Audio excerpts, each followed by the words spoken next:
বাংলাদেশের চলচ্চিত্র ইতিহাসের বর্তমান সময়ের সবচেয়ে জনপ্রিয় অভিনেতা শাকিব খান। শাকিব খান জন্মগ্রহণ করেন ঢাকা বিভাগের নারায়ণগঞ্জ জেলার একটি সম্ভ্রান্ত মুসলিম পরিবারে। তার বাবা ছিলেন একজন সরকারি দপ্তরের কর্মচারী এবং মাতা ছিলেন গৃহিণী।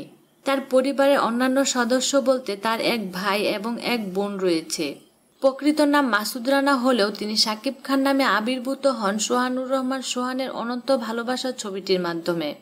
কিন্তু সেই ছবিটি তাকে খ্যাতির চূড়ায় পৌঁছে দিতে ব্যর্থ হলেও কয়েক বছর পরে বাংলাদেশের চলচ্চিত্র ইতিহাসে সবচেয়ে সফল এবং সর্বোচ্চ পারিশ্রমিক প্রাপ্ত অভিনেতা হিসেবে নিজেকে প্রতিষ্ঠিত করেন। বাংলাদেশ সরকার তাকে 2010 সালে জাতীয় চলচ্চিত্র পুরস্কারে ভূষিত করেন ভালোবাসলে ঘর বাঁধা যায় না চলচ্চিত্রের জন্য এবং 2012 সালে ক্ষুধার পরে মা ছবিটির জন্য। আবুল খায়ের বুলবুল পরিচালিত শাকিব খানের প্রথম ছবি সবাই তো সুখী হতে চায়, এই ছবিটির শুটিং শেষ না হতেই তার সুনাম ছড়িয়ে পড়ে ঢালিউডের প্রযোজক পরিচালকদের মধ্যে। ছেলেটি ভালো ফাইট করে, নাচে দুর্দান্ত, দেখতেও সুন্দর। এটা 1999 সালের কথা। শাকিব খান অভিনীত প্রথম ছবি সোহানুর রহমান সোহান পরিচালিত অনন্ত ভালোবাসা মুক্তি পায় 1999 সালে 28 মে। ছবিতে তার বিপরীতে অভিনয় করেছিলেন চলচ্চিত্রে আরেক অভিনয় শিল্পী মৌসুমীর ছোট বোন ইরিন জামান। যদিও তিনি প্রথম ক্যামেরার সামনে দাঁড়িয়েছিলেন আফতাব খান পরিচালিত সবাই তো সুখী হতে চায় ছবিটির মাধ্যমে। ছবিতে তার নাম ছিল মর্শাল।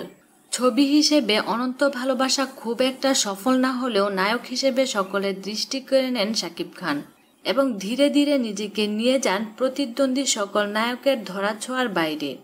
আজ শাকিব খান চলচ্চিত্রের ওয়ান অ্যান্ড অনলি নায়ক।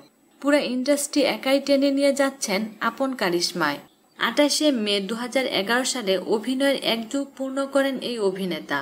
বাংলাদেশের চলচ্চিত্রের নায়ক হিসেবে রেকর্ড সংখ্যক পারিশ্রমিকের অধিকারী শাকিব খান সর্বশেষ চমক সৃষ্টি করেন শিল্পী সমিতির নির্বাচনে সভাপতি নির্বাচিত হয়ে। শাকিব খান সম্প্রতি যে সকল সিনেমায় অভিনয় করেছেন সেগুলো হলো পরিচালক হাসিবুল রেজার এবং অভিনেত্রী পাওলি দামের সাথে সত্তা, পরিচালক মোস্তফা কামালের সম্রাট দ্য কিং, যাতে তার সাথে আছেন অপু বিশ্বাস। তবে সবচেয়ে আলোচনায় থাকা তার প্রজেক্টটি হলো ভারত বাংলাদেশের যৌথ প্রযোজনায় নির্মিত শিকারী এবং নায়িকা হিসেবে আছেন শ্রাবন্তী। সম্প্রতি ঈদুল আজহায় মুক্তি পেয়েছে শাকিব খানের বসগিরি এবং শুটার নামের দুটি বিগ বাজেটের ছবি। দুটি ছবিতেই তার নায়িকা হিসেবে আছেন নবাগত নায়িকা শবনম বুবলী। বিনোদন জগতের নিত্য নতুন খবরাখবর জানতে আমাদের চ্যানেলটিতে সাবস্ক্রাইব করার জন্য আপনাকে আন্তরিক ধন্যবাদ।